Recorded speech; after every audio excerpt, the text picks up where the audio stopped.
পহেলা বৈশাখ উপলক্ষে উৎসবে মেতেছে American international university Bangladesh বা AIUB ক্যাম্পাস। রাজধানীর কুড়িলে অবস্থিত এই ক্যাম্পাসে বর্ণাঢ্য আয়োজনে উদযাপন করা হয়েছে বৈশাখী উৎসব। মঙ্গল শোভাযাত্রা, সাংস্কৃতিক অনুষ্ঠান আর ঐতিহ্যবাহী মেলায় অংশ নেন হাজারো শিক্ষক ও শিক্ষার্থী। দেশীয় বাদ্যযন্ত্রের তালে পুরো ক্যাম্পাস এলাকা এখন উৎসব মুখর। অন্যদিকে পহেলা বৈশাখ মানেই নারায়ণগঞ্জের সোনারগাঁয়ে ঐতিহ্যবাহী বউমেলা।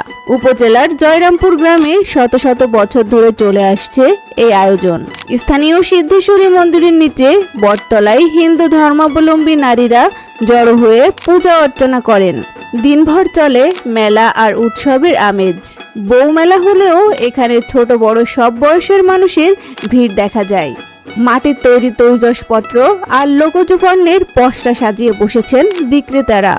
দুই ভিন্ন আমেজে এই উৎসবগুলোই তুলে ধরছে বাঙালির হাজার বছরের লোকজ সংস্কৃতি আর ঐক্যের ছবি।